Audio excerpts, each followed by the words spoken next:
porque a adoração não parou e Deus não parou de falar. Amém? Mateus capítulo 6, do versículo 20 ao 21. Eu quero falar um pouco a respeito, eu acredito que o tema hoje, ele é muito associado a nós, jovens, né? Muito mesmo, rapaz, muito obrigado, viu? Próxima consagração a gente...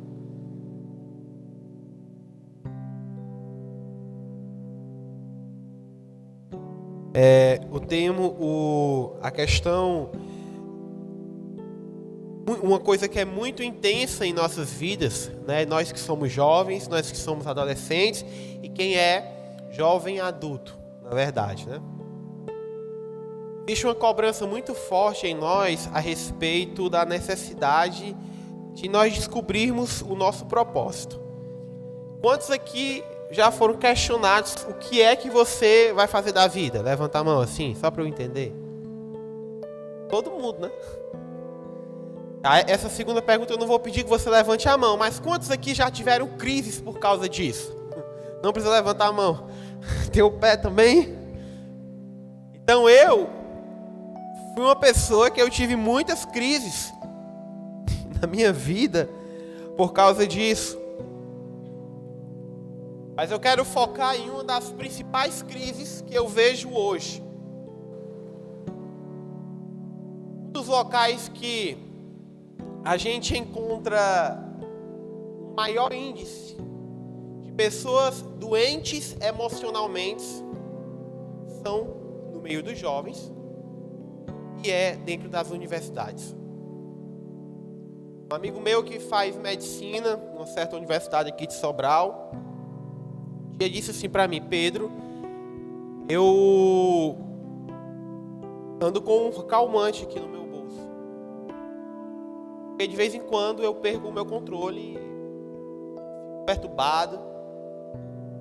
E ele disse: essa é a realidade de muitos dos meus colegas.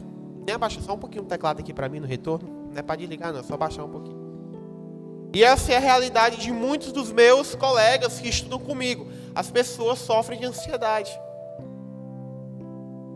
No local onde eu trabalho, a principal coisa que eu vejo as pessoas passando é com ansiedade. Crise de ansiedade. Claro que tem N fatores, eu não vou ser ignorante, não acho que eu vou trazer uma pregação dizendo que é coisa do diabo, que você tem que ser liberto.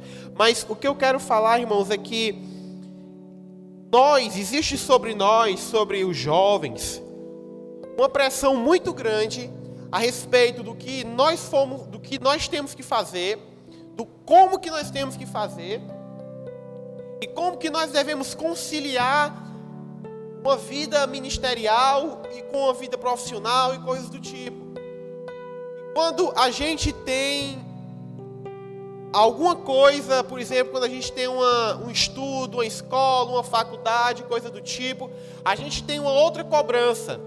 O quanto que eu tenho que me desenvolver nisso, o tanto que eu tenho que ir bem nisso. Existe uma cobrança dentro de nós. Uma cobrança de que quando você está no ensino médio, existe uma cobrança muito grande em cima da gente para que a gente entre numa universidade. E o pior assim, né? E outro ponto, tem que ser uma universidade de renome. Quando a gente entra na faculdade, tem outro problema. A gente tem que estudar para algum concurso ou ter algum tipo de carreira definida. Existe aquela pressão. Quando você se forma, e aí você está no mercado de trabalho, você começa a se comparar. O fulano, formado igual eu, mas está tão bem, eu sou um inútil, eu sou a pior pessoa do mundo, eu não estou indo bem. E esse é um dos principais problemas que tem assolado a vida dos jovens, porque nós vivemos em um mundo extremamente capitalista.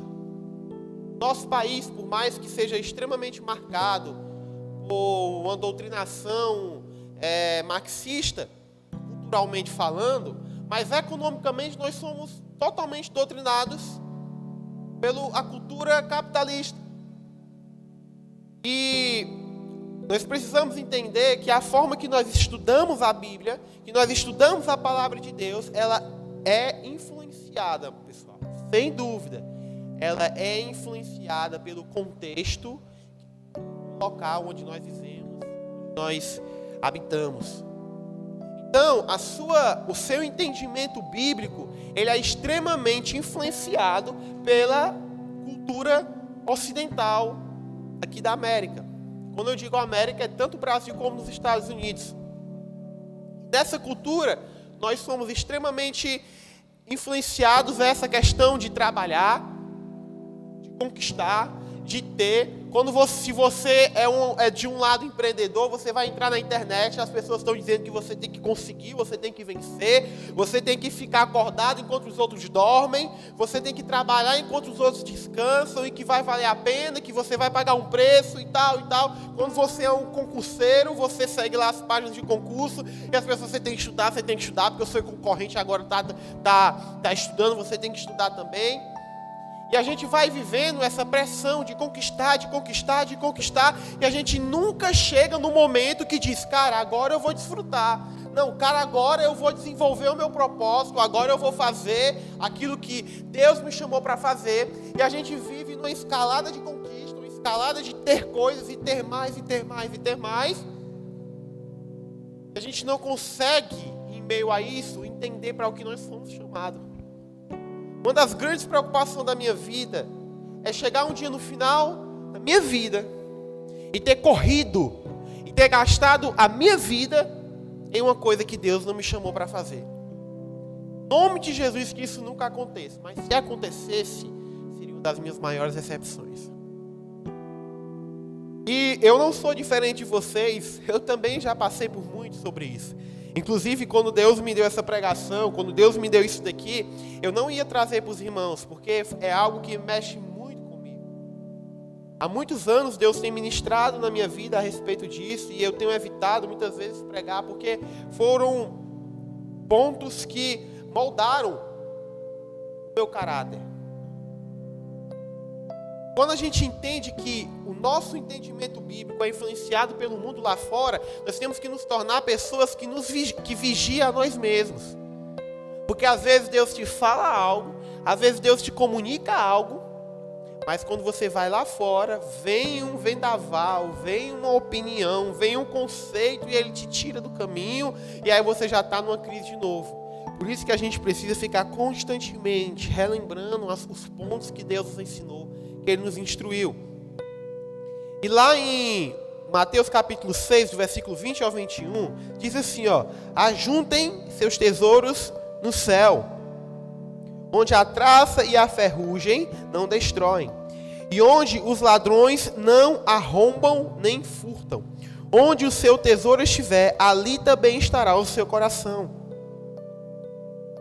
Como eu falei, essa ansiedade que nós passamos, que nós sofremos, ela está muito ligada, ela está muito associada à fragilidade que nós temos a respeito da nossa consciência do que é o céu.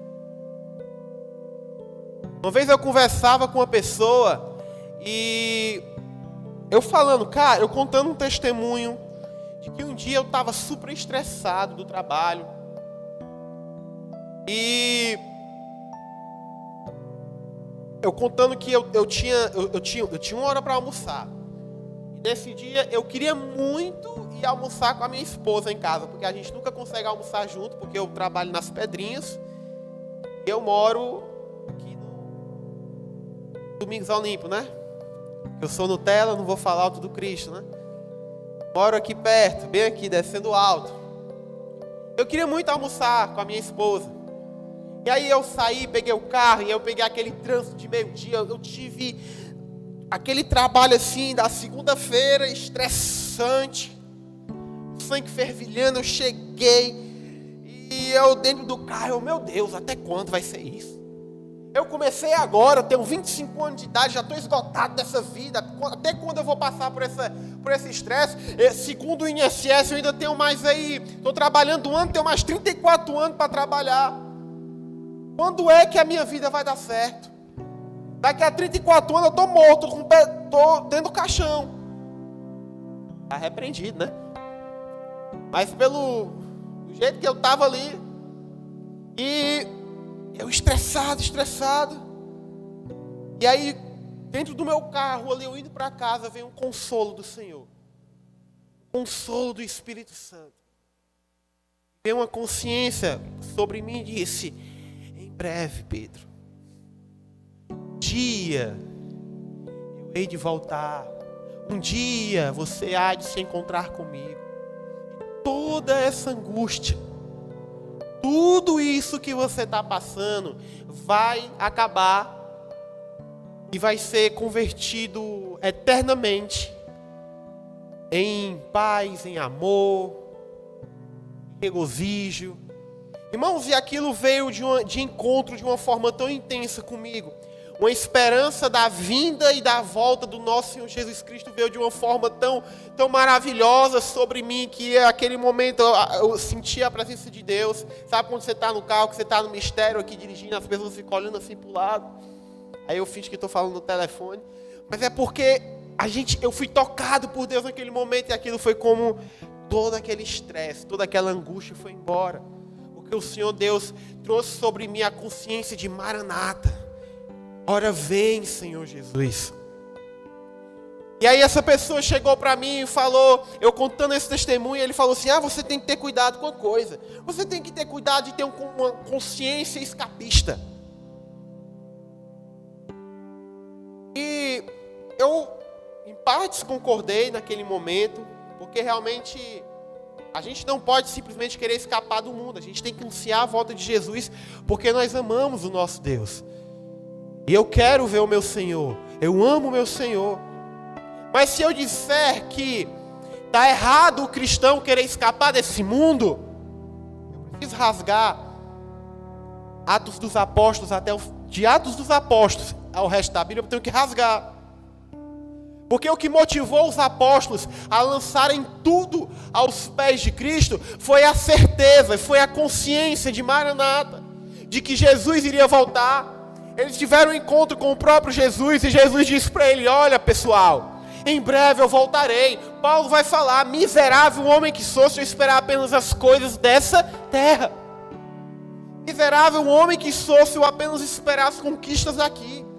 Só que a conhecimento de Deus, de uma forma técnica, o nosso conhecimento teológico dos últimos séculos, eles retiraram de nós a consciência da recompensa eterna e trouxeram para nós a recompensa terrena. Trouxeram mais para a mente do crente a recompensa terrena, e isso prejudicou bastante o nosso comportamento como cristão. Porque as igrejas, muitas igrejas hoje, as igrejas que crescem, são aquelas igrejas que conseguem te trazer uma palavra de vitória, uma palavra exatamente de escape nesse mundo terreno. Mas a mensagem do Evangelho, ela não tem problema nenhum em você ter sucesso nessa vida. Mas o que nós precisamos entender é que o ponto mais intenso do Evangelho é a respeito da recompensa eterna. É como eu sempre digo aqui, eu falo brincando, mas você precisa entender, pessoal, que é verdade. Daqui uns dias, quando Jesus voltar, uma hora dessa, a gente vai estar lá em Jericoacoara, meus amados. Vocês pensam que é brincadeira minha, mas eu vou passar na cara de todo mundo. A gente vai estar lá, tocando um violãozinho, com Jesus sentado assim do lado. Aí Abraão conversando, Davi conversando, a gente achando graça com Jesus. Vai ser mais ou menos desse jeito. Eu vou ficar do lado de Pedro. Eu me identifico muito com o comportamento meu perturbado dele. Eu quero chegar no céu e conversar com o meu Senhor. Eu quero chegar no céu e andar nos cantos mais belos dessa terra com o meu Senhor Jesus. Eu sei que eu falo tudo isso, eu falo brincando, mas eu realmente acredito nisso. Eu acredito que um dia nós vamos estar com Deus e nós vamos viver um deleite eterno. Mas você precisa entender que a palavra de Deus ela é bem clara. Acumulem tesouros no céu. Você precisa entender que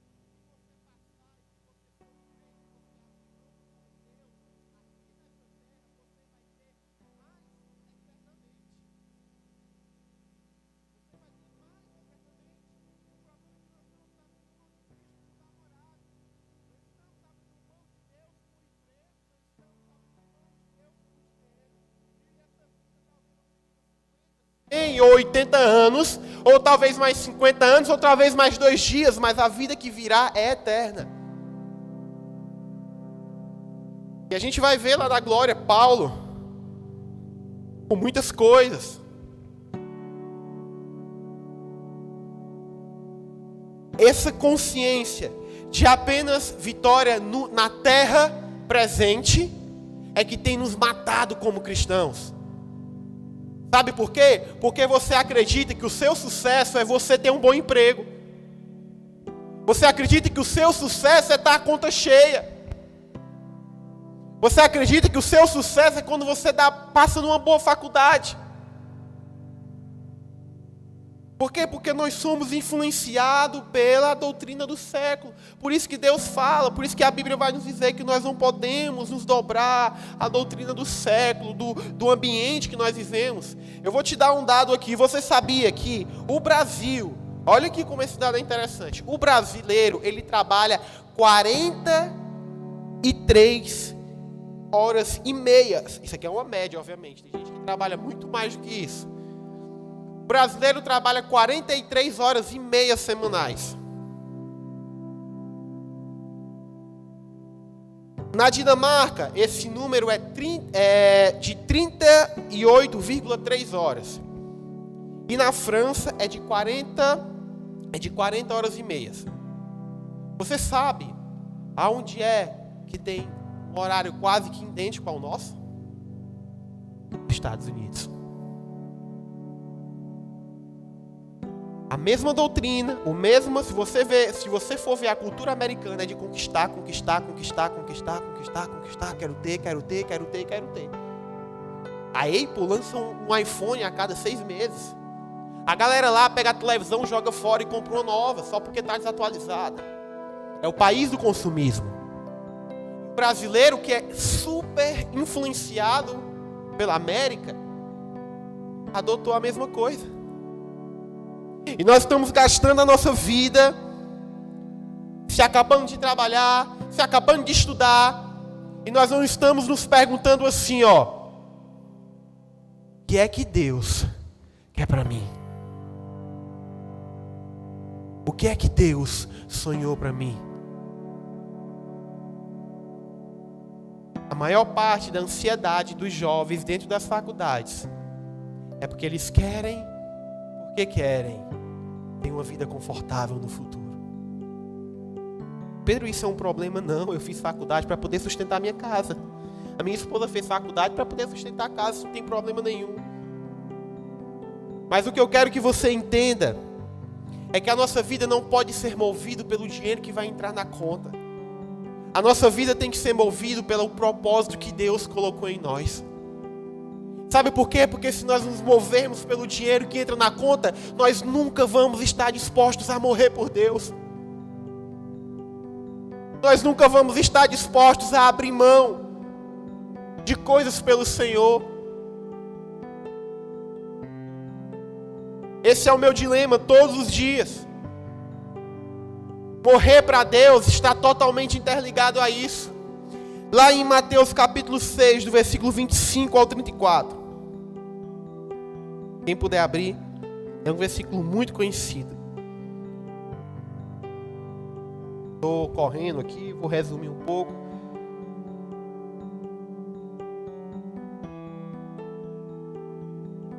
Quero ler com os irmãos essa passagem que diz assim: por isso eu lhe digo, que não se preocupem com a vida diária, se terão o suficiente para comer, beber ou vestir.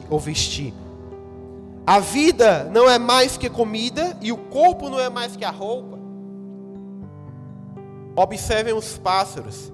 Eles não plantam nem colhem e nem guardam alimento em celeiros, pois o seu Pai Celestial os alimenta. Acaso vocês não são muito mais valiosos que os pássaros? Qual de vocês, por mais preocupado que esteja, pode acrescentar ao menos uma hora à sua vida? E por que se preocupar com a roupa? Observem como crescem os lírios do campo. Não trabalham nem fazem roupas. E no entanto, nem Salomão em toda a sua glória se vestiu como eles. E se Deus veste com tamanha beleza as flores silvestres, que hoje estão aqui e amanhã são lançadas ao fogo, não será muito mais generoso com vocês, gente de pequena fé? Portanto, não se preocupem dizendo o que vamos comer, o que vamos beber, o que vamos vestir. Essas coisas ocupam pensamentos dos pagãos, mas eu, seu Pai Celestial, já sabe do que vocês precisam. Busquem, em primeiro lugar, o reino de Deus e a sua justiça, e todas as coisas lhes serão dadas. Portanto, não se preocupem com o amanhã, pois amanhã trará as suas próprias inquietações. Bastam para hoje os problemas deste dia. Amados, o que Jesus está ensinando aqui é simples. Ele não está dizendo assim, olha, pare de trabalhar que vai cair tudo na sua mão. Não, a gente tem que trabalhar. Se parar de trabalhar, eu vou morrer de fome. Mas o que ele está dizendo, o que ele está nos ensinando, é dizendo assim, olha pessoal, os pássaros não trabalham. Os lírios do campo não trabalham. E eles têm o que comer e o que vestir. Imagina então vocês. O que Jesus está nos confrontando é assim, ó, imagina então vocês que trabalham, que planta, que colhe e tem no final do mês. Imagina vocês que trabalham, vai faltar? Não vai. O que Jesus está nos ensinando é que o que Jesus está falando aqui é para aquelas pessoas, cara, que têm um emprego, aquela pessoa que está na faculdade, aquela pessoa que se identificou com alguma área, e eu estou aqui trabalhando, estou me desenvolvendo, mas internamente ainda tem uma constante ansiedade. Cara, eu fiz uma faculdade, agora eu preciso fazer uma pós-graduação.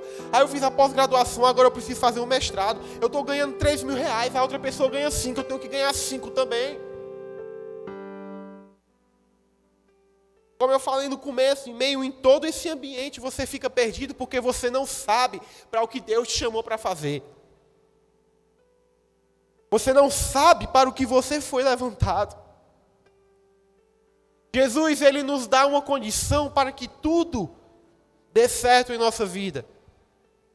Busque primeiramente o reino de Deus. E a palavra de Deus vai dizer lá em Romanos 14, do versículo 17. Pois o reino de Deus não diz respeito ao que comemos ou bebemos, mas a uma vida de justiça, paz, alegria no Espírito Santo. E o reino de Deus é ser uma pessoa justa perante Deus. Quando eu leio isso aqui, sabe o que é que eu entendo? Quando eu leio isso aqui, sabe o que eu entendo? É que não adianta de nada você trabalhar duro lá fora. Você ser o melhor, você passar no melhor concurso. Você passar no melhor concurso se você não for fiel ao Senhor. O que Deus está dizendo aqui é, seja fiel a mim. Permaneça firme nos meus caminhos. Esteja centrado em mim, que não vai te faltar. Colocar gasolina hoje, quase que eu deixo o meu carro no posto e volto para casa a pé. R$ 6,69 o litro da gasolina. Meu irmão, R$ 6,69. É dinheiro demais. Eu até brincando no Instagram, tava lá, que assim, quando eu vou no mercantil,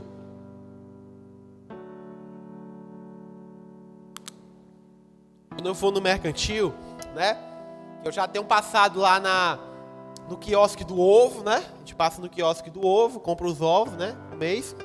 Ninguém é nem onça, né? Para comer carne todo dia. Aí eu vou. Aí disse, não, comprei o ovo, agora eu vou comprar a comida do domingo, né? Que é a comida de rico. Aí eu compro o frango. Aí eu gosto de sonhar. Sabe? Eu gosto de sonhar. Aí eu vou lá no freezer das carnes para ser besta. Eu gosto muito de churrasco, sabe? Eu fico vendo aqueles vídeos no Instagram assim, meia hora assistindo vídeo de churrasco. Aí eu vou sonhar nas carnes. Aí fico vendo lá a maminha, R$77. A picanha, R$188. Aí um bife Angus lá, R$98. Fico sonhando assim nas carnes, assim, sabe? Sonhando. Um dia eu vou conseguir. Fico ali olhando. E eu vendo o preço daquilo dali, pessoal. Tem um cara que eu acompanho que eu gosto muito. Ele diz assim, estabilidade não existe. E você está hoje no emprego e você está correndo atrás, mas acontece uma coisa que não tem como a gente controlar. Vem uma pandemia, que desgraça tudo, e não tem governo no mundo que está dando jeito, e está aí a inflação papocando. Nos Estados Unidos, a inflação estourando, tiveram que fabricar um bocado de dinheiro, agora estão aí inflacionados. Todo canto, o negócio pegando. E aí, como é que a gente fica? Mas quem for fiel ao Senhor, está nos caminhos de Deus, não vai faltar. Não vai faltar. Porque quando o povo estava no deserto, caiu do céu. Caiu do céu. Você chega para o meu pai e diga assim, pastor Carlos, você tem medo de crise financeira? Pergunte a ele, pastor, você tem medo de crise financeira? Só que ele vai dizer, tenho não. Por quê? Porque ele já passou por crises. Já ganhou pouco, já ganhou quase nada, já largou um emprego confortável para servir a Jesus, já morou em casa de 3 compartimentos. Quando a gente passa por essas coisas, a gente sobrevive, a gente perde o medo da vida, amados. Quando eu casei, eu tinha muito medo do que poderia acontecer. Hoje a minha oração é, Senhor, guarda a minha casa, mas a minha vida está nas tuas mãos. A minha vida está nas suas mãos. O mesmo salmista que diz, ai, a minha alma se regozija no Senhor. Pões uma mesa na presença dos meus inimigos. Faz a minha cabeça transbordar com óleo. É o mesmo salmista que diz lá, Deus, a minha alma está tão angustiada hoje. Levanta-te, Senhor. Até quando, Deus? Sabe o que é que o livro de Salmos nos ensina? É que, meu amado, não tem para onde você correr. Você vai ter dia ruim. Você também vai ter dia bom. Vai ter dia que vai ser difícil. Teve dias que foram difíceis. Mas o que você precisa aprender a fazer é discernir os dias ruins. É discernir os dias maus. É entender a sua mente. Eu acho que foi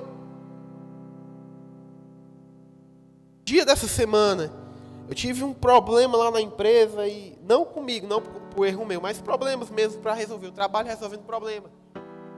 Aí eu mandei lá uma mensagem no WhatsApp para a menina reclamando da vida, graça de vida. Mandei lá a mensagem, eu sou muito intenso, mas logo vem aquele sentimento no meu coração, cara, tá ruim hoje, mas você não pode medir a tua vida a respeito disso. Não sei porque eu fiz esse negócio de contabilidade, de ter estudado, virado médico mesmo, para alguma coisa dar certo na minha vida. Aí fica aqui, sofrendo. Mas quando a gente não pode fazer de uma métrica pelos dias maus, a gente tem que ver um todo. E eu pensando, cara, eu não posso medir a minha vida num momento ruim, é assim mesmo. Naquele momento eu comecei a rever tudo aquilo que Deus tinha me falado, comecei a rever tudo aquilo que Deus já tinha confirmado no meu coração, tudo aquilo que Ele já tinha me dito, eu comecei a rever, e aí vai indo embora, a gente ainda fica ruim, a gente ainda chega no final do dia ruim, a gente ainda fica mal, mas você tem que ter uma consciência, tem que se manter firme, você tem que se manter fiel, Você tem que se manter com Deus. É o pau quebrando e você aguentando, porque a palavra de Deus diz: aquele que tem a casa firmada sobre a rocha, essa não cai. Mas o problema, pessoal, é que nós estamos acostumados com o evangelho de que vai dar tudo certo, e quando as coisas estão erradas a gente se frustra com Deus. Nós pregássemos as mensagens que são pregadas em muitas igrejas hoje, na época da igreja primitiva, talvez nós seríamos expulsos da igreja. Sou batista, eu amo ser batista. Eu estava vendo um podcast sobre os anabatistas. Foram pessoas que olharam para a reforma e disseram assim: eu vou ser mais radical ainda do que isso está dizendo. Foram queimados, foram humilhados. Pois estude um pouco. Nós que somos batistas, nossa igreja é uma igreja batista. Quem não conhece a história da nossa igreja, nós somos frutos de um movimento que olhou para o que Lutero, para o que John Calvino, para o que John Luke estava fazendo e muitos outros, e disse assim: cara, legal o que vocês estão fazendo, muito massa, mas a gente vai além. A gente vai mais intenso do que isso. Nós vamos pagar um preço maior. Nós vamos nos abster de mais dogmas. Nós vamos nos abster de mais comportamentos. E nós vamos ir além por Cristo. Nós vamos ir além por Jesus. Sabe? E aí a gente está sofrendo todos os dias. Sofrendo todos os dias pelo que... O que é que eu vou fazer da minha vida? Às vezes eu dizia: Deus, eu trabalho tanto, Deus. Chego em casa quase 7 horas da noite. Aí eu vou ler a Bíblia, às vezes cansado. Será que esse emprego não é um empecilho para eu buscar Deus? Aí Deus mostrava assim: ô, cabeça de ovo, aprende uma coisa. Eu não quero que fique relaxado para você buscar Deus. O negócio que eu tenho contigo é você me buscar mesmo estando difícil.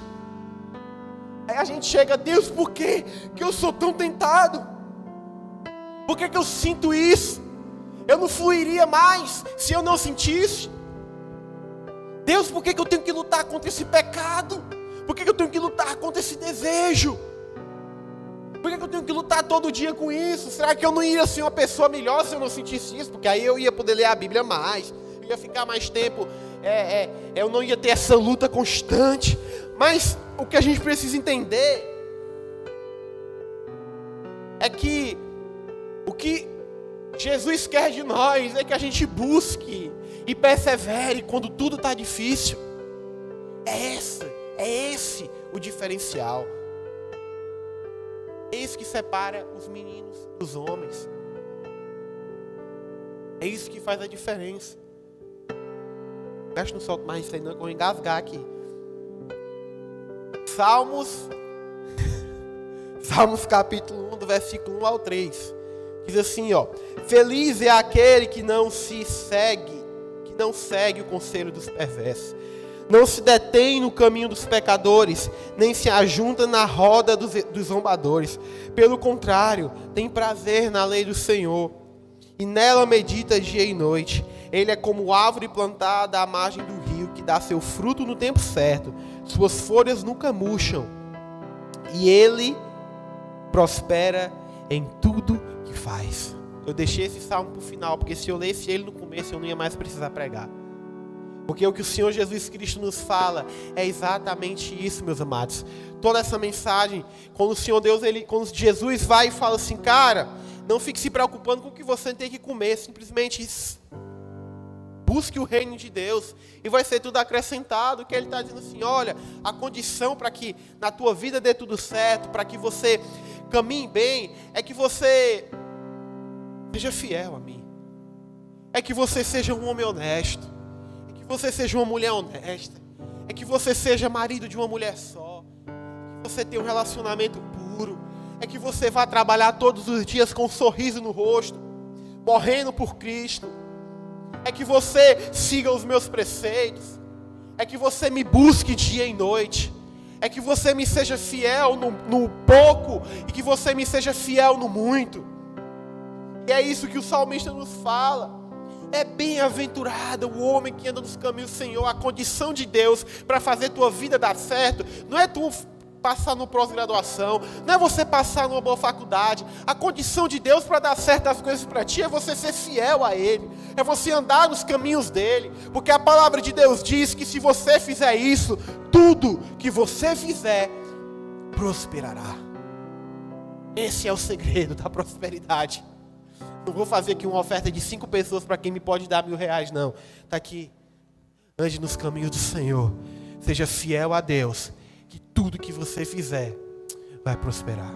Amém? Se coloque de pé, queria chamar o ministério de louvor.